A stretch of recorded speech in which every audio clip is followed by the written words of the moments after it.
ఉగాది నుంచి మీ జాతకం ఎలా ఉంటుందో తెలుసుకోండి. వెంటనే జేకేఆర్ గురుగారి అపాయింట్మెంట్ తీసుకోండి. మా ఆయన నన్ను ఇంటి బయటే వదిలేసి వెళ్ళిపోయిండు అని ఈమంటుంది. లేదు, ఆమెకు అసలు నాతో ఉండడమే ఇష్టం లేదు అని ఆయన అంటున్నాడు. నాకు 4 years అయింది మేడం మ్యారేజ్ అయ్యి. అండర్స్టాండింగ్ లేదు మా ఇద్దరి మధ్య. బలవంతం పెట్టి పెళ్లి చేసుకున్నారు. కొట్లాడుకుంటారా? ఏం చేస్తారు అసలు? వైఫ్ అనేది ఆ అబ్బాయికి ఇంట్రెస్ట్ లేదు. తిరుపతి తీసుకెళ్తున్నారని చెప్పి నువ్వు ఇక్కడే ఉండు అని చెప్పేసి వదిలేసి వెళ్ళాడంట. వదిలేసాడా, వదిలిపెడతా అన్నాడా, ఏంటది? తర్వాత కొట్లాడుకున్న వాళ్ళు అయినా పెళ్ళైన కొత్తలో కలిసి ఉంటారు బేసిక్గా. అసలు ఫస్ట్ ఆఫ్ ఆల్ విడాకుల కేసుకి ఒక రీజన్ ఉండాలి కదా, ఎందుకు అమ్మాయిని వదిలేస్తున్నావు అనడానికి. ఏమని పెట్టిండ్రు? అన్నం తినట్లేదు, ఏదైతే మాకు ప్రాబ్లం అవుతుంది మా ఇంట్లో, ఆ రీజన్ పెట్టి విడాకుల. The most of the cases కి క్రుయాలిటీ గ్రౌండ్స్ మీద డైవర్స్ తీసుకుంటారు ఎక్కువ. ఈ ఆర్డర్ ని క్యాన్సిల్ చేసి మళ్ళీ కేసు రన్ చేయడం స్టార్ట్ అవుతుంది. మళ్ళీ రీఓపెన్ చేసినట్టయితే వీళ్ళ విడాకులు రద్దయినట్ట. మేడం ఆమెకి మొగోడు కాదంటాడు అంట. యూకే ఇట్లా అంటుంది కదా, ఆయన ఇట్లా చేస్తుంది అది చేస్తుంది అక్కడ ఉంటలేదు అంటుంది కదా. ఒకసారి సమరం దగ్గరికి వెళ్ళామండి, ఇక్కడ కాదు అక్కడ కాదు. పచ్చిగా మాట్లాడొద్దు కానీ అనొద్దు కానీ ఎట్లంటే మా ఆయనకు లేదు. ఫస్ట్ నైట్ ఉంటది కదా మేడం, అప్పుడు ఒక్కటే కలిసింది, ఇంకా మళ్ళీ తర్వాత కలవలేదు లేదు మేడం. ఏంటి మరి ఇట్లే ఉంటారా విడాకుల? ఏంటి అసలు? తనతో కలిసి ఉండాలని నాకు కోరుకుంది. సుమన్ టీవీ ప్రేక్షకులకి నమస్తే. లైవ్ జర్నీ కార్యక్రమానికి స్వాగతం. Eco Tejas world class electric bike అతి తక్కువ ధరలోనే. ఈరోజు ఒక తమ్ముడు ఒక అక్క ఈరోజు మా దగ్గరకు వచ్చి మా అక్కను వదిలేసిండు మా బావ అని అంటున్నారు. లేదు, మా ఆయన నన్ను ఇంటి బయటే వదిలేసి వెళ్ళిపోయిండు అని ఈమంటుంది. లేదు, ఆమెకు అసలు నాతో ఉండడమే ఇష్టం లేదు అని ఆయన అంటున్నాడు. ఇట్లా ఎవరి వాదన వాళ్ళదే ఉంది. దాంట్లో చాలా విచిత్రమైన బాధ ఇది. అంటే నాకు నా భర్త నాతో కలిసి ఉండట్లేదు ఫిజికల్గా అనేది ఒక పెద్ద ప్రాబ్లం. అంటే బేసిక్గా జీవితంలో ఒక భార్యాభర్తలకి మధ్య సెక్షువల్గా ఎంత కలిసి ఉండాలి అనేది కూడా ఈ రోజులలో తెలుసుకోలేని ఒక ప్రాబ్లం అయిపోయింది. అంటే కౌన్సిలింగ్ అనేది, ప్రీ వెడ్డింగ్ కౌన్సిలింగ్ అనేది ఎంత ఇంపార్టెంటో ఇక్కడనే అర్థమైపోతుంది. కాబట్టి వాళ్ళ సమస్య చెప్పుకోనికి బాధితులు ఇక్కడ ఉన్నారు. అంతేకాకుండా ఇదంతా కూడా మనందరికీ తెలిసిన సీనియర్ హైకోర్టు అడ్వకేట్ నాగేశ్వరరావు పూజారి గారి అధ్యక్షంలో జరుగుతుంది. కాబట్టి ఆయన కూడా ఇక్కడ ఉన్నారు. ఆయన ముందే ఇవన్నీ మాట్లాడతాం. సార్ నమస్తే. నమస్తే మేడం. సో మరి ఏంది మీ సమస్య ఏంది, ఎందుకు వచ్చారు ఇక్కడికి? నా పేరు శ్రీలక్ష్మి మేడం.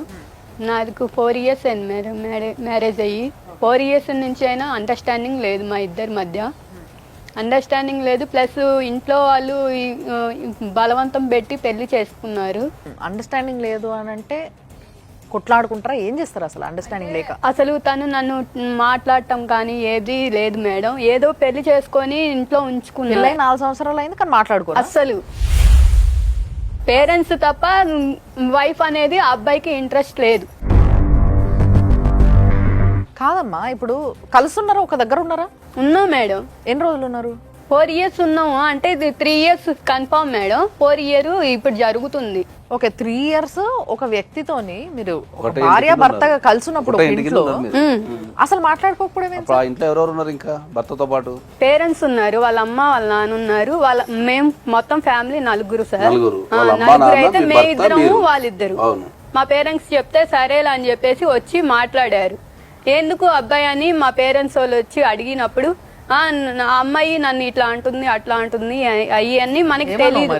నేను అసలేం అనలేదు, వాళ్ళు వేరు కామిచ్చి చెప్తున్నారు. మీరిద్దరు ఒక రూమ్ లో ఉండేటోళ్ళ? ఉన్నాం మేడం. ఉన్నా కూడా తను నాతో అసలేమి లేదు. వస్తాడు నైట్ 1కి వస్తాడు మేడం. 1కి వచ్చి ఇంకా అబ్బాయి మొబైల్ చూసుకోవడం, పడుకోవడం, అంత మించి ఏం లేదు మేడం. నువ్వు మాట్లాడినా అస్సలు.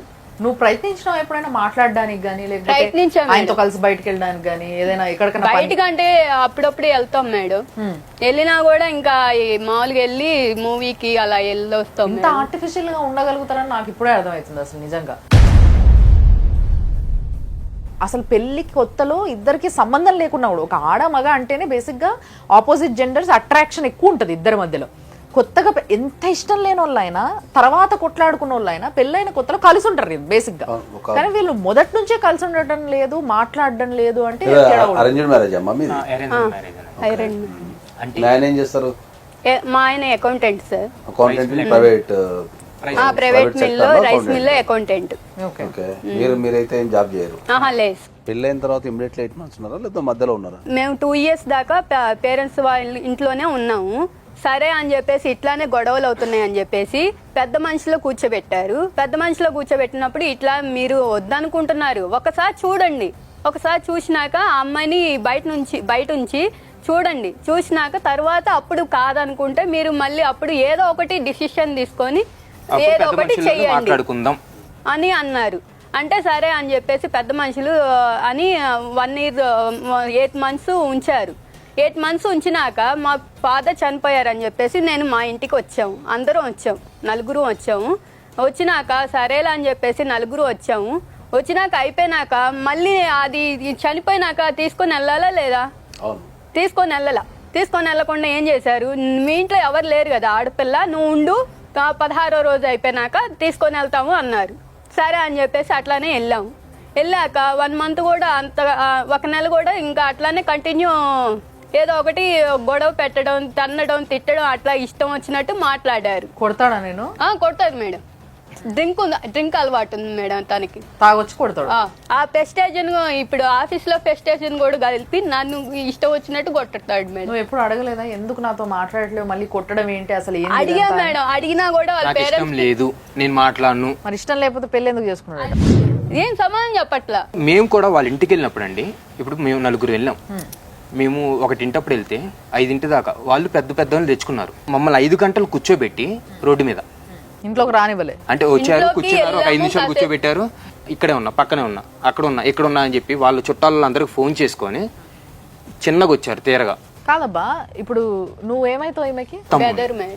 నేను సొంత తమ్ముడిని అండి. ఇంట్లో ఈ మొక్కతే కదా ఆడపిల్ల? అవునండి. మీరెంతమంది? మేము మొత్తం 3 పిల్లలం అండి. నేను, అన్నయ్య, అక్క. మీ అన్నయ్య ఉన్నారా? చనిపోయారండి. మీ అన్న గాని, మీరు గాని, మీ నాన్న గాని ఒక ఆడపిల్ల పెళ్లి చేసేటప్పుడు చూసుకోవాలి కదా. మా మదర్ చనిపోయి June 10కి చనిపోయారు, 20లో చనిపోయారు. చనిపోయిన 3 daysకి వచ్చి ఇట్లా సంబంధం ఉంది చేసుకుంటారా అని అడిగారు. ఫాదర్ అన్నారు నాకు తెలీదు, నేను చెయ్యను, మా అబ్బాయి ఉన్నాడు, మా అబ్బాయి చూసుకుంటాడు ఏదైనా. అంటే ఈ అబ్బాయి కాదు, ఇంకో అబ్బాయి, ఆ అబ్బాయి చూసుకుంటాడు, చూసుకొని అన్ని మాట్లాడుకున్నాక చేసుకుంటాము అన్నారు. సరే అని చెప్పేసి ఆ అబ్బాయి ఏం చేశాడంటే, ఇప్పుడు ఆ అబ్బాయి అంతా బాగానే ఉంది, వాళ్ళందరూ సంపాదించే వాళ్ళే కదా, అమ్మాయిని బాగానే చూసుకుంటారా అని ఉద్దేశంతో అబ్బాయి చేశాడు. నువ్వు ఇష్టంగానే చేసుకున్నావా పెళ్లి? ఇష్టంగానే చేసుకున్నాం మేడం. పెళ్లికి ముందు మీ ఇద్దరు మాట్లాడుకున్నారా అమ్మా? మాట్లాడాము సార్, 1 month మాట్లాడాము. అప్పుడు మీ మీద ఇంట్రెస్ట్ చూపించింది బాగానే? అంటే ఫోనే కదా సార్, ఫోన్లోనే 1 month మాట్లాడాడు. ఇంట్రెస్ట్ చూపడం గానీ అంటే బాగానే మాట్లాడాడు. ఆ నెల రోజుల్లో నీకు ఎప్పుడు డౌట్ రాలేదా? వచ్చినాయి మేడం, వచ్చినా కూడా సరేలే మనకి ఇంకెవరు లేరు అన్నారు కదా, మంచిగా చూసుకుంటామనే ఆలోచనతో మనం చేసుకున్నాం. పోనీ పెళ్లి తర్వాత ఇంకెవరితోనన్నా కలిసి ఉండడం, ఆయన ఇంకెవరితోనన్నా రిలేషన్ ఉందా మీ ఆయనకి? ఉన్నాయి. వేరే రిలేషన్ ఉందా? ఉంది. ఇంకో అమ్మాయి ఉంది జీవితంలో? ఉంది. ఎప్పటి నుంచి? పెళ్లికి ముందు నుంచి ఉందా? పెళ్ళప్పుడు స్టార్ట్ అయిందా? ఎప్పుడు? పెళ్లికి ముందు నుంచే ఉంది. పెళ్లికి ముందు నుంచే ఉంది. ఇప్పుడు కూడా అమ్మాయితో మాట్లాడతాడా? తిరుపతి తీసుకెళ్తున్నారు అని చెప్పి మా ఊరు మధ్యలోనే కదా, అక్కడ వదిలేసి నువ్వు ఇక్కడే ఉండు అని చెప్పేసి వదిలేసి వెళ్ళాడంట. రోడ్డు మీద కొట్టేసి వెళ్ళిపోయాడంట. ఏ ఊరు మీది? పిడుగురాలు మేడం. వదిలేసాడా, వదిలి పెడతా అన్నాడా, ఏంటది? వదిలేసి వెళ్ళిపోయాడు మేడం. బయట వదిలిపెట్టి వెళ్ళిపోయాడు, రోడ్డు మీద వదిలేసి వెళ్ళిపోయాడు. మరి నువ్వెట్లా ఆగిపోయావు? మరి నువ్వు వెళ్ళలే? వెళ్తే ఆడ నన్ను నెట్టేసి నేను కారు ఎక్కుతున్నా కూడా నెట్టేసేసి కారు మీద నుంచి ఫోన్ ఇచ్చాడు మేడం. ఇంత విచిత్రంగా ఉన్నాడు మనిషి. ఆ మనిషి ఏంటో అర్థం కావట్లేదు అసలు. వేరే సంబంధం ఉంది అని ఈవిడ అంటున్నారు, కానీ ఈవిడ పైన ఇష్టమే లేదు. నెలకి ముందు అంటే పెళ్లికి నెల ముందు మాత్రం బాగా మాట్లాడిండు, పెళ్లి తర్వాత మాటలు లేవు. పెద్ద మనుషుల సహాయంతో వాళ్ళు 8 నెలలు అది వాళ్ళు విడికాపురం పెట్టమంటే పెట్టారు. అక్కడ కూడా ఏదో నామకే వస్తే వచ్చిపోతాడు. నామకే వస్తే ఏదో రావాలి కదా అని వచ్చి అన్నం చేస్తే తినడంట, టిఫిన్ చేస్తే తినడు, నాకు నచ్చలేదు, నాకు వద్దు, బయట తింటాడా? వాళ్ళ అమ్మ దగ్గరికి వెళ్ళి తింటారు. అట్లా వెళ్ళి బండి మీద వెళ్ళి ఇంకా వాళ్ళ ఇంట్లోనే తింటాం కానీ ఎన్నింటి మీ దాకా అత్తకి నీకు బానే ఉండేదా? లేదు మేడం. కొట్లాడుకునే వాళ్ళ మీరిద్దరు? అంటే కొట్లాడుకోవడం అంటే ఏం లేదు, తిట్టుకోవడం మాత్రం ఉంది. అంటే ఆమె తిట్టడం, నేను తిట్టను. అంటే ఈ పని చేయట్లేదు, నీకు పనికి రాదు, అసలు పనికి మాలని ఇప్పుడు నోరెత్తి నువ్వేం అనలేదా? ఆహా, నేనేమి అనలేదు మేడం. ఆమెనే అయితే నేనేమి అనలేదు మేడం. మీ మామయ్య గారు ఎప్పుడు చెప్పలేదా? ఎప్పుడు పెద్ద ఆయన కదా ఆయన, పెద్ద ఆయన భార్య ఏది చెప్తే మొగుడు అంతేగానా? ప్రతి నిమిషం ఒకరినొకరు ఇట్లా కంటికి రెప్పగా కాసుకోవాల్సింది భార్య భర్తలు ఒకరినొకరు. వాళ్ళిద్దరే కలిసి ఉండేది లేకపోతే, వాళ్ళిద్దరికే ఇష్టం లేకపోతే, ఏదో ఇప్పుడు పేరెంట్స్ అన్నారు కదా అని మీరు మాట్లాడుకోకుండా, మీకు ఒక అండర్స్టాండింగ్ లేకుండా, మీకంటూ ప్రీ వెడ్డింగ్ కౌన్సిలింగ్ లేకుండా, ఇలాంటివి ఏవీ లేకుండా మీరు పెళ్లిళ్ళు చేసుకొని ఈ విధంగా జీవితాలు నాశనం చేసుకుంటే, ఇప్పుడు పాప ఆ పిల్లకి ఏం అర్థం కావట్లేదు. అంటే నా జీవితం ఎందుకు నాశనం అయిందో నాకే అర్థం కావట్లేదు అనే స్టేజ్లో ఉందామా? సో ఇప్పుడు తీసుకెళ్ళాలంటున్నాడా? లేదు మేడం. ఏంటి మరి ఇట్లే ఉంటారా? విడాకుల ఏంటి అసలు? మేడం నాకు అయితే న్యాయం కావాలి మేడం. తనతో కలిసి ఉండాలని నాకు కోరిక. నువ్వు కలిసి ఉండాలనుకుంటున్నావు కానీ ఆయన నేను రానియట్లే మేడం. మరి ఇంటికి వెళ్ళి అడిగినావా నువ్వు ఒకసారి? ఏదో ఎలా పడితే అలా మాట్లాడతారు కదా, అలా మాట్లాడారండి. వాళ్ళ లాయర్ని తీసుకొచ్చారు, అయిపోయినాయి మా ఇంతే మేమింతే అన్నట్టు. అంటే కేసు వేసిండ్రా?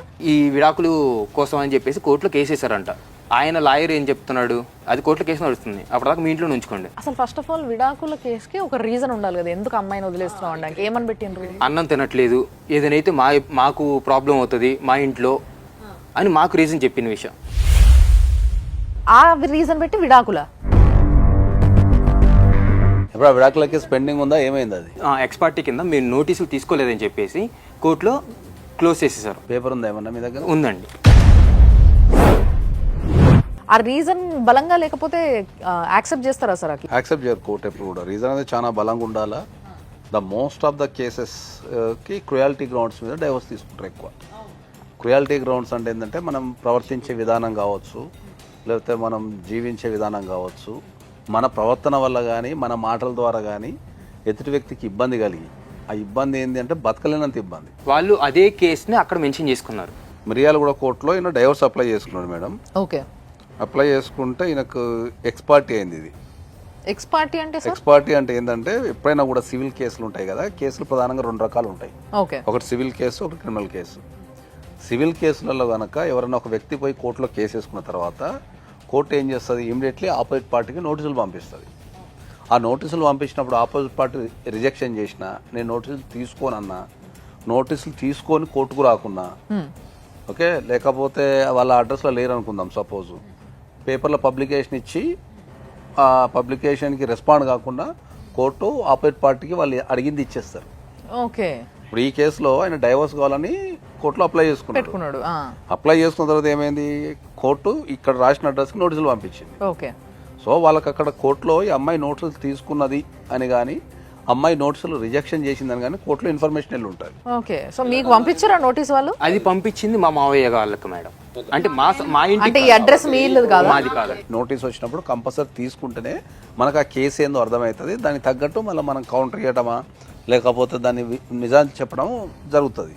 మీరు ఎప్పుడైతే ఆ నోటీస్కి రిప్లై ఇవ్వరో, ఎప్పుడైతే ఆ నోటీసులను ఎప్పుడైతే రిజెక్షన్ చేస్తారో, కోర్టు మీకు ఆపోజిట్ అంటే మీ ఆపోజిట్ పర్సన్కి వాళ్ళ ఫేవరబుల్గా ఆర్డర్ ఇచ్చే అవకాశం ఉంటుంది. ఈ ఎక్స్పర్ట్ కూడా ఏం చేస్తారంటే చాలామంది అడ్రస్కి పంపించి అక్కడ ఉన్న వాళ్ళని మేనేజ్ చేసే అవకాశం కూడా ఉంటుంది. ఈ ఎక్స్పర్ట్ ఆర్డర్ కానీ మీరు కంపల్సరీ కోర్టుకి వెళ్ళి దీన్ని సెటిసైడ్ అనేది వేసుకుంటే మీకు ఈ ఆర్డర్ని క్యాన్సిల్ చేసి మళ్ళీ కేసు రన్ చేయడం స్టార్ట్ అవుతుంది. ఇప్పుడు మీ ఈ కేసు కాకుండా ఇంకా మీరు ఏమైనా కేసులు పెట్టారా? ఏం లేదు. ఒకవేళ కేసుని మళ్ళీ రీఓపెన్ చేసినట్టయితే వీళ్ళ విడాకులు రద్దయినట్ట? విడాకులు ఇయ్యనట్టు. అప్పుడు మళ్ళీ కోర్టు మళ్ళీ ట్రయల్స్ చేసి మళ్ళీ 1 yearకో 2 yearsకో మొత్తం ఈమె సాక్ష్యాలు ఏమున్నాయి, ఆయన ఏమున్నాయి అన్ని పరిశీలించి ద కోర్ట్ విల్ డిసైడ్. ఎప్పుడైనా కూడా చట్టం ఏం చెప్తుందంటే ఒక జెన్యూన్ జడ్జిమెంట్ ఇవ్వాలా అంటే ఇద్దరు సైడ్లు ఇంటనే జెన్యూన్ జడ్జిమెంట్ ఇవ్వగలుగుతారు. ఒక్క సైడ్ ఇచ్చేదాన్ని దాన్ని జెన్యూన్ జడ్జిమెంట్ కానీ ప్రాపర్ ఆర్డర్ కానీ అనలేము దాన్ని. కానీ అట్లాంటప్పుడు మరి కోర్టు ఎందుకు ఇస్తుంది సార్ విడాకులు? వీళ్ళు రాలేదనో, నోటీస్ తీసుకోలేదనో. మన నిత్య జీవితంలో జరిగే సంఘటనల నుంచే చట్టాలు అంటే పుడతాయి. ఇప్పుడు కోర్టు ఒక నోటీస్ మీకు పంపించినప్పుడు మీరు తీసుకొని రాలేదు అంటే దాని అర్థం మీరు ఒప్పుకున్నట్టే కదా. మౌనం అంగీకారత సూచకం అంటారు మన భాషలో జనరల్గా మన నిత్య జీవితంలో. సో ఒక కోర్టు ఏం చెప్పింది, పలాని వ్యక్తి నీ మీద ఒక కేసు వేసాడు, రండి మనం మాట్లాడదాం రండి అని చెప్పి పిలిచింది కోర్టు. పిలిచినప్పుడు ఏం చేయాలి, కోర్టు మీద గౌరవంతోనే నోటీస్ తీసుకొని నీ బాధ చెప్తే, కోర్టుకి వెళ్ళి నీ బాధ చెప్తే అప్పుడు ఇన్ని దానికి తగ్గట్టు జడ్జిమెంట్ ఇస్తుంది. మీరు తీసుకొని రాలేదు అంటే నీ నోటీసులో ఉంది, నీకు కేసు ఉందనేది నోటీసులో ఉంది, నీకు తెలుసు రాలేదంటే దాని అర్థం ఏంది అంటే నువ్వేమేం చేసుకోపోని అర్థం కదా. లేకపోతే రిజెక్షన్ చేసినావు అనుకుందాం, కొందరు నోటీసులు తీసుకోరు చాలా మంది భయపడి, లేకపోతే కొందరికి చట్టాల మీద అవగాహన లేక నోటీస్ నాకు అవసరమే లేదు, వాడే పంపించేది నాకు నోటీస్ అని చెప్పి కూడా అంటుంటారు. నోటీస్ రిజెక్టెడ్ బై సో&so రాసుకుని వెళ్ళిపోతాడు. సో రాసుకుని వెళ్ళిపోయి జడ్జికి ఇచ్చేస్తాడు. Coming back to the case sir, ఇప్పుడు ఈ అమ్మాయి పరిస్థితిని మీరు ఇంతసేపు విన్నారు కదా. సో ఈ లెక్కన వీళ్ళు కేసుని రీఓపెన్ చేయించుకున్నప్పుడు వీళ్ళ తరఫున వీళ్ళ వాదన వినిపించాలి రైట్. అప్పుడు వీళ్ళు పెట్టుకోవాల్సినవి ఏంటి సార్ ఈ పరిస్థితి? ఈ కేసు కాకుండా ఏంటంటే అమ్మా, ఇప్పుడు ఆపోజిట్ పార్టీ డైవర్స్ కావాలని వేసిండు, మీకు డైవర్స్ కావాలని వేసిండు కాబట్టి మీకు క్రుయాలిటీ గ్రౌండ్ మీద వేసిండు. అంటే క్రూరత్వంగా ఈ సెక్షన్ కూడా పెద్ద ఏమి కరెక్ట్ కూడా ఏం రాయలే, 13(1) రాసింది కానీ జనరల్ 13(1) అయ్యే రాయాలి. అది కూడా మ్యారేజ్ డేట్ కూడా తప్పే. అడ్వకేట్ ఆఫీస్లో కానీ లేకపోతే కోర్టులో కానీ కొన్ని వందల అప్లికేషన్ పోతున్నప్పుడు ఏంటంటే ఒకటో రెండో మిస్టేక్స్ అనేవి మనం కొట్టేటప్పుడు జరుగుతుంటాయి. కాబట్టి ఆ ఒక్కదాని బేసిస్ మీదనే కోర్టు ఏం డిస్మిస్ ఏం చేయదు, మ్యారేజ్ జరిగిందా లేదా అనేది పాయింట్. ఆమె క్రూరత్వంగా ప్రవర్తిస్తుంది అనేసి ఒక కారణమే పెట్టారు. మీకు మీ భర్తతో కలిసి ఉండాలి అనుకుంటే మీరు వెళ్ళి RCR అనే పిటిషన్ వేసుకోవాలి, రెస్టిట్యూషన్ ఆఫ్ కాంజుగల్ రైట్స్ అంటాం మనం. అంటే నా భర్తతోని కలిసి జీవించేటట్టు నాకు ఆర్డర్ ఇవ్వండి అని చెప్పి మీరు వేసుకోవాలి. అప్పుడు ఏంది, జడ్జి ముంగట 2 అప్లికేషన్లు ఉంటాయి, భర్త ఏమో డైవర్స్ అడుగుతుంటాడు, భార్య ఏమో కలిసి ఉంటే ఆడుంటుంది. సో ఈ 2 అప్లికేషన్లు కలిసి జడ్జి పరిశీలించి దాన్ని ఏం చేయాలని డిసైడ్ చేస్తారు. వీళ్ళ అత్తగారితో ఫోన్ మాట్లాడే ప్రయత్నంలో ఉన్నాం మేము. ఒక్క నిమిషం. హలో హలో, నమస్తే అమ్మా. మేము సుమన్ టీవీ నుంచి ఫోన్ చేస్తున్నామమ్మా. మీ కోడలు ఇక్కడ ఉంది, మణికంఠ మీ అబ్బాయి కదా. సో మరి మీ కోడలు ఇక్కడ వచ్చి కూర్చున్నారు, నన్ను ఇట్లా ఇంటి దగ్గర వదిలేసిండ్రు, నన్ను తీసుకుపోతలేరు, నా భర్త పెళ్ళై 4 సంవత్సరాలు అయితే నాతో కలిసి ఉండట్లేదు, నన్ను కొడుతున్నాడు అని చెప్తుందామా. మేడం ఆమెకి మొగోడు కాదంటాడు ఫస్ట్ నుంచి వాళ్ళ అమ్మ నాన్న ఉన్న కానీ అదే ఏదిగ్గులు. అంటే మీ కోడలు అనింది అట్లా? వాళ్ళు అనబట్టే కదా ఒక్కసారి ఏం తెలవ కన్నదక్క అని వాళ్ళ నాన్న అర్థం చెప్పకొచ్చింది. అంటే ఆ అమ్మాయి చెప్తుందమ్మా, ఆ అమ్మాయి ఏమంటుందంటే నా భర్త 4 సంవత్సరాల్లో 3 సంవత్సరాలు ఒకటే ఇంట్లో కలిసి ఉన్నారంట కదా మీరందరూ, కలిసి ఉన్నా గానీ భర్త నన్ను ముట్టుకోలేదు అని చెప్తుందామా. మరి ఇప్పుడు మొగుడు ఎందుకంట మరి అంటుంది మరి నన్ను ముట్టుకోలేదు, నేనంటే ఇష్టం లేదు, కానీ ఇంకో అమ్మాయి ఉంది ఆయనకి అని చెప్తుందామా. ఇంకొక అమ్మాయి ఉంటే ఏడు ఎట్లా పోతావు, ఎట్లుంటది అమ్మాయి తెల్లని చేసుకున్నాక నాశనం చేసుకున్నా జీవితం.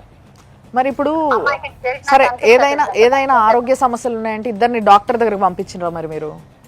చూపించాం, మా వాడికి లేదని చెప్పేది ప్రకారం చేస్తే వాళ్ళు అన్నారు కదా యూకే ఇట్లా అంటుంది కదా, ఆయన ఇట్లా చేస్తుంది అది చేస్తుంది అక్కడ ఉంటలేదు అంటుంది కదా. ఒకసారి సమరం దగ్గరికి వెళ్ళామండి, ఇక్కడ కాదు అక్కడ కాదు, విజయవాడ సమరం దగ్గరికి వెళ్ళాం. మీ వాళ్ళ వాళ్ళ ఏం లేదు, ఎందుకు మాట్లాడుతుందో ఆమె తెలియదయ్యా అని చెప్పాడు. నేను హాస్పిటల్ కూడా చూపించాను మేడం ఆమెకి. ఆమె ఏమన్నదంటే ఈమె గర్భసంచి ఇచ్చుకోవట్లేదు మేడం ముట్టయినాక, ఆమె నెలలు కూడా సరిగ్గా రాకపోయేది, అంత ముందు రాకపోయేదంట. మరి ఇక్కడికి వచ్చినాక మరి నెల కోసం కొద్దిగా అవుతుంది అన్నది. అయితే మరి ఎమ్మటైతే చూడరు కదా మేడం పెళ్ళైన వెంటనే పిల్లల కోసం. ఆమె చెప్పేసి 1 సంవత్సరం ఆగిన కానీ చూపిస్తూనే ఉన్నా, చూపిస్తే ఆయనకు చూడదు అని మేడం దగ్గర అంటే అన్నది కదా. అమ్మాయి ఆయనకు చూడు కదా, నీదే ప్రాబ్లం ఉంది. హలో హలో, మణికంఠ గారా అండి? అవునండి, ఎవరు? నేను సుమన్ టీవీ నుంచి రమ్య మాట్లాడుతున్నా అండి. చెప్పండి. ఇప్పుడు ఇక్కడ మీ వైఫ్ ఉన్నారు, మీ వైఫ్ మీ బామ్మర్ది ఇద్దరు ఇక్కడికి వచ్చి ఉన్నారు, నాకు నా భర్త కావాలి నేను ఇంటికి వెళ్తా అని అంటుంది ఆ అమ్మాయి. ఇప్పుడు ఏమైనా కలిసి ఉండలేదు అంటున్నారు కదండి, ఇప్పుడు అది అనకుండానే ఆమెకు పచ్చిగా మాట్లాడొద్దు కానీ అనొద్దు కానీ, ఎట్లా అంటే మా ఆయనకు లేదు అని ఇట్లాంటి మాట పక్కింటి వాళ్ళకి ఇంటి చెప్తారండి. ఒక్కసారి అంటే వదిలేశాను, నేను మొత్తం మాటలు మాట్లాడొద్దని పెద్ద మనుషులతో కూర్చోబెట్టి చెప్పాను. సరే అన్నది. సరే అన్న తర్వాత కూడా మళ్ళీ 2వ అదే మాట అని, 3వసారి అదే అని, వాళ్ళ ఇంటికాడని మోతనం లేదు ఆతనం లేదు అని చెప్పి అన్నది. అది కరెక్టేనండి? నాకు అర్థమైంది. అంటే మీరు చెప్పేది చెప్పినట్టుగా నిజంగా అదే జరుగుంటే మాత్రం ఏ అబ్బాయికైనా కొంచెం ఇబ్బందికరమే, అట్లా చేయడం తప్పే. మీకు మీ భార్య అంటే ఇష్టం లేదా? లేదండి ఇప్పుడు నాకు ఆ మాటలు అన్న తర్వాత నేను అసలుకే పోయింది. ఇప్పుడు కాదు, పెళ్ళైన తర్వాత. ఇప్పుడు పెళ్లికి నెల రోజుల ముందు బాగా ఫోన్ మాట్లాడుకున్నారట, బాగున్నారట కదా ఇద్దరు? బాగా మాట్లాడుకోలేదండి, ఏదో సాయంత్రం మార్నింగ్ మామూలు మాట్లాడాము. ఎందుకు, మీకు ఇష్టం లేదా మరి? పెళ్లి ఇష్టం లేక చేసుకున్నారా, ఇష్టం ఉండి చేసుకున్నారా? ఇష్టం ముందే చేసుకున్నాను, ఇష్టం లేక చేసుకోలేదు అనలేదు నేను. ఇష్టం ముందే చేసుకున్న తర్వాత ఇవన్నీ మాటలు మాట్లాడిన తర్వాత ఎట్లుంటారు ఇప్పుడు మూడు అన్న తర్వాత ఉంటాడు. అంటే పెళ్లి ముందే మాట్లాడిందా మీతో ఇవన్నీ? ఇవన్నీ కాదు, పెళ్లి అయిన తర్వాత మాట్లాడింది అంతా. ఓకే, పెళ్ళైన తర్వాత అసలు పెళ్లి అయినప్పటి నుంచి అసలు మాటలే లేవు అని చెప్తుంది అమ్మాయి. మరి మీకు అట్టెట్లుంటాయండి, ఉండకుండా ఎట్లుంటో చెప్పండి. అదే అందుకే అడుగుతున్నా, అమ్మాయి చెప్పింది నాకు ఒక వర్జను, మీ వర్జన్ ఏంటనేది అడుగుతున్నా నేను. ప్లస్ ఇప్పుడు ఎవరైనా సరే ఎంతసేపు చేశారండి మా అంటే ఒక సరే బయట వచ్చిపోతుంది అంటే బయటికి వచ్చిందా, మంచి వద్దు చెడు వద్దు, ఎంతసేపు ఉన్నా తప్ప ఇంకేమీ లేదా. ఒక్క నిమిషం, ఏంటంటే అమ్మాయి చెప్తున్నది వాళ్ళ ఇంటి దగ్గర ఎవరు లేకున్నా కూడా బయటే వదిలేసి వెళ్ళిపోయినారంట. ఎందుకు అంత కక్ష ఎందుకు మరి? చెప్పేదేనండి, ఇవన్నీ మాటలు పడితే ఏడపడతారండి, నాకు అర్థం కాదు. ఇంట్లో 10 రోజుల నుంచి అన్నం తినకుండా కూర్చుంటే చచ్చిపోతే ఎవరి ప్రాబ్లం, ఎవరు రెస్పాన్సిబిలిటీ అండి? మీరు భర్త కదండి, అడగాలి కదా ఎందుకు తినట్లేదని, తినిపించాలి కదా. నాకు ఆకలి కట్టదని మాట్లాడుతున్నామా అంటే ఏం చేయండి మరి.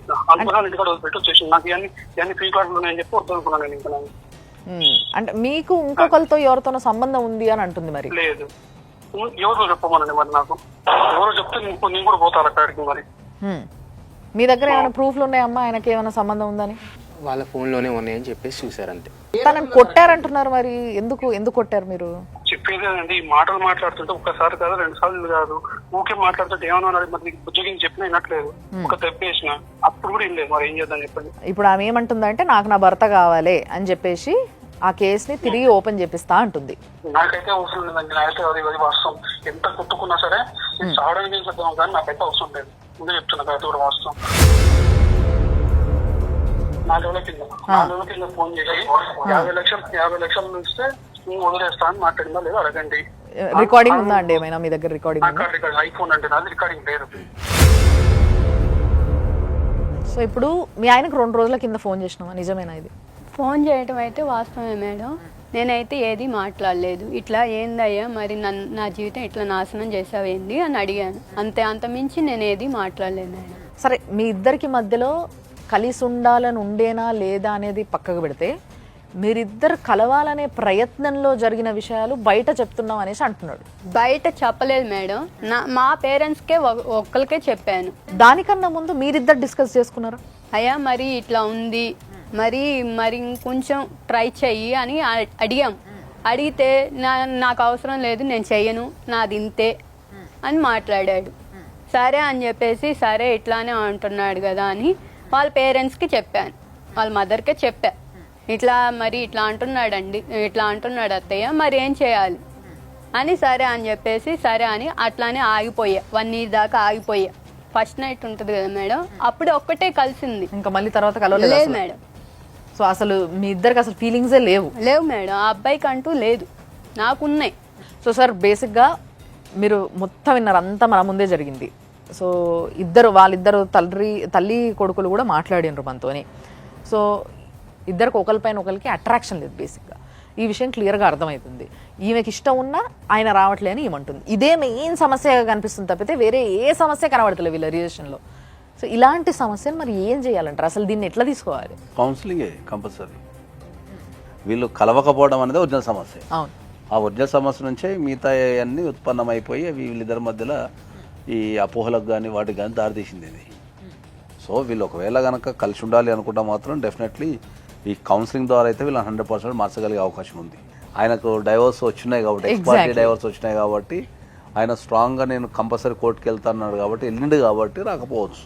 ఏం కన్సిడర్ చేస్తారు? అసలు ఏమీ లేవు ఇద్దరి మధ్యలో, రిలేషన్ ఎత్తైతే లేదు అసలు. ఒకదానికి వీళ్ళు చెప్తున్న దానికి ప్రూఫ్ లేదు, వాళ్ళు అంటున్న దానికి ఇది లేదు.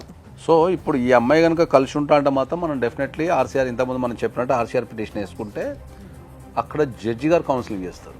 ఓకే, అప్పుడు తప్పకుండా రావాల్సిందే అబ్బాయి కూడా. డెఫినెట్లీ రావాలి. ఓకే, ఇప్పుడు ఇది రీఓపెన్ అయిన తర్వాత దీంట్లో కూడా కౌన్సిలింగ్ అడగచ్చు, దీంట్లో కూడా కౌన్సిలింగ్ అడగచ్చు, దాంట్లో కూడా కౌన్సిలింగ్ అడగచ్చు. ఓకే. ఫ్యామిలీ కేసులలో ఎప్పుడైనా ఏంటంటే ఎవరైనా డైవోర్స్ చేసినప్పుడు అది ఫస్ట్ కౌన్సిలింగ్ కానీ మీడియేషన్ కానీ పంపిస్తారు. అక్కడ సమస్యను ఐడెంటిఫై చేస్తారు. ఎగ్జాక్ట్లీ ఈమె వర్షన్ వింటారు, వాళ్ళ వర్షన్ వింటారు.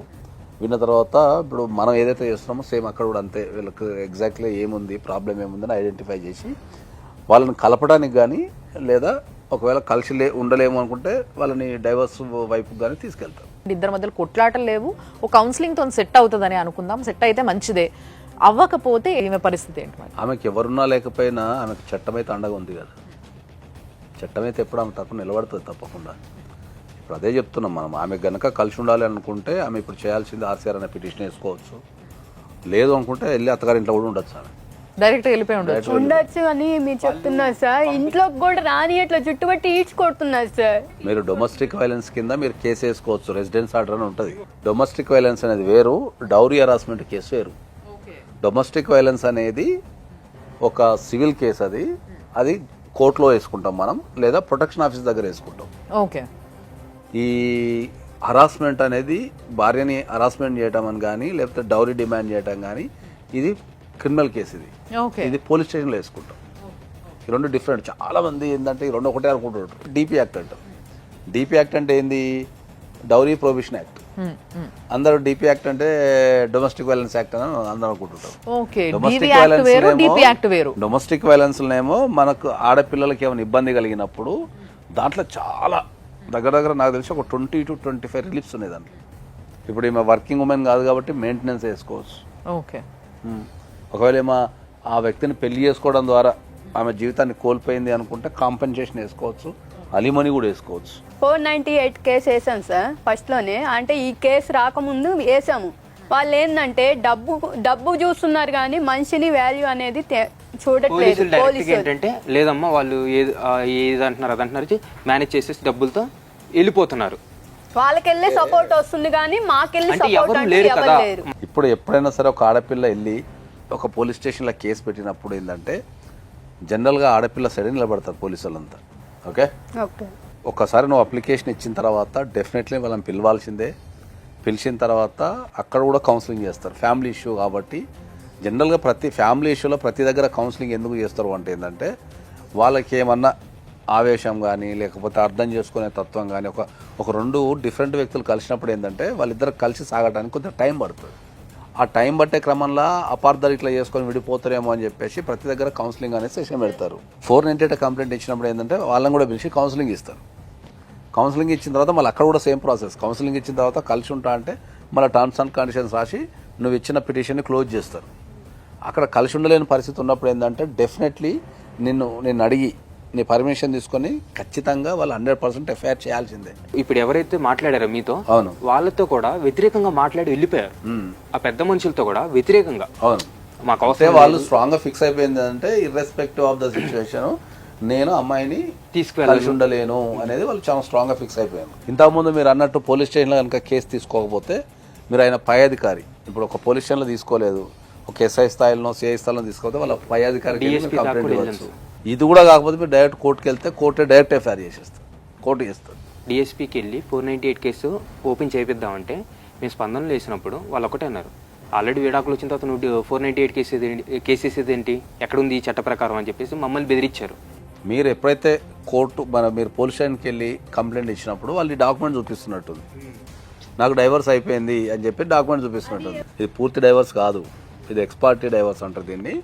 ఇది మనకు అందరికి అర్థమయ్యే భాషలో, అంటే టెక్నికల్గా కాకుండా ప్రతి సామాన్య వ్యక్తికి అర్థమయ్యే భాషలో అంటే హాఫ్ డైవర్స్ అన్నట్టు, అంటే సగమే. మళ్ళీ దీన్ని రీఓపెన్ చేస్తే ఇది మళ్ళీ ఈ కాగితం పనికిరాంది అయిపోతుంది.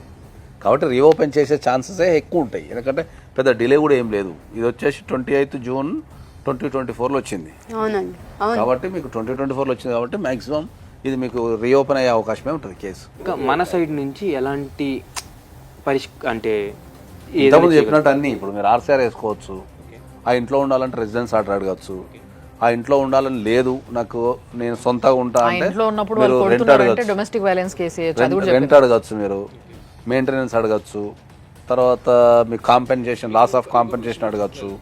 ఇంకా మీకు ఇప్పుడు ఈ మొత్తం సినారీలో ఏంటంటే ఇప్పుడు ఈ డాక్టర్ సమరం దగ్గరికి తీసుకెళ్ళినప్పుడు మిమ్మల్ని తీసుకెళ్లారా వాళ్ళు చేయించుకున్నారా? వాళ్ళే చేయించుకున్నారు. వాళ్ళ వాళ్ళే అంటే చేయించుకున్నారు. అబ్బాయి వాళ్ళ అమ్మ వెళ్ళి చూపించుకున్నా, అది కూడా మాకు చెప్పలేదు. ఆహా, నేను ఇంట్లోనే ఉన్నప్పుడు అవును. ఇంట్లోనే ఉంటే ఎక్కడికి వెళ్తున్నారు అత్తయ్య అని ఒక మా చోటకి వెళ్ళినప్పుడు హస్బెండ్ని అడిగాను, manufacturing అంత అత్తయ్యని అడిగాను. ఆయనకు ఆరోగ్యపరమైన సమస్యలు ఏదైతే లైంగికంగా ఆరోగ్యపరమైన సమస్యలు ఉన్నాయని మీరు ఫీల్ అయితే, ఇది నేను అందరికి చెప్తున్నా ఏంటంటే, మీతో పాటు అందరికి చెప్పేది ఏంటంటే, మీరు కోర్టులోకి వెళ్ళి దానికి సంబంధించి టెస్ట్ చేయండి అని చెప్పి కూడా పిటిషన్ వేసుకోవచ్చు. ఓకే, కోర్టు బాగా ఎక్స్పర్ట్ ఉన్న డాక్టర్స్ దగ్గరికి వాళ్ళని పంపించి కోర్టు రిపోర్ట్ తెప్పించుకుంటుంది. ఓకే, ఆ అవకాశం కూడా ఉంటుంది. ఒకవేళ ఆయన లైంగికంగా యాక్టివ్ లేడు, పార్టిసిపేషన్ లేదు అంటే మీరు అక్కడి నుంచి కూడా రిపోర్ట్ తెప్పించుకోవచ్చు.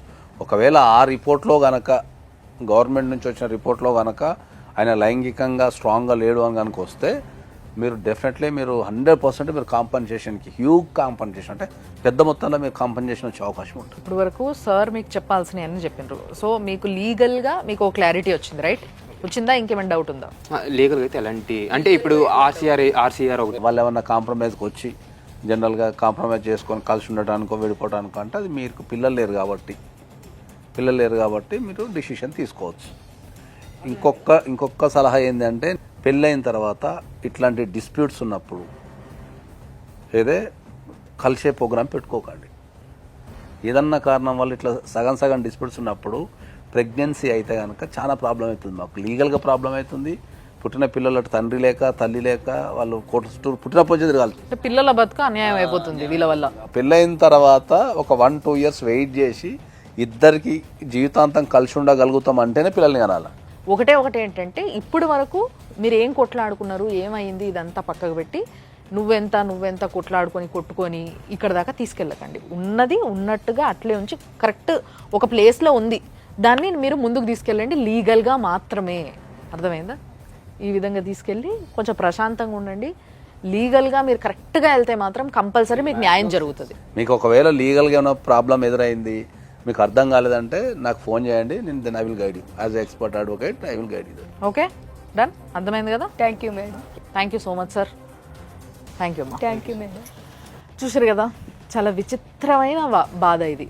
సో ఇలాంటి ఒక విచిత్రమైన బాధ వచ్చినాక మాకు కూడా ఏం చేయాలనో అర్థం కాలేదు. బట్ కంప్లీట్లీ అడ్వైస్తోని వాళ్ళకు ఒక సొల్యూషన్ దొరికింది. దాన్ని తగ్గట్టుగా కరెక్ట్గా పాటిస్తే వాళ్ళతో పాటు ఇలాంటి ప్రాబ్లమ్స్లో ఉన్న వాళ్ళు ఎంతోమంది చెప్పుకోలేక ఇంట్లోంచి బయటికి రాలేక ఇట్లా లోపల గింజుకుంటున్న వాళ్ళకు కూడా ఆన్సర్ దొరికిందని అనుకుంటున్నాం. లీగల్గా భారతదేశం మొత్తం కూడా స్ట్రాంగ్ అవ్వాలి, అదే మా యొక్క ప్రయత్నం. కాబట్టి మీ అందరికీ సమాధానం దొరికిందని అనుకుంటూ చూస్తూనే ఉండండి సుమన్ టీవీ లైవ్ జర్నీ.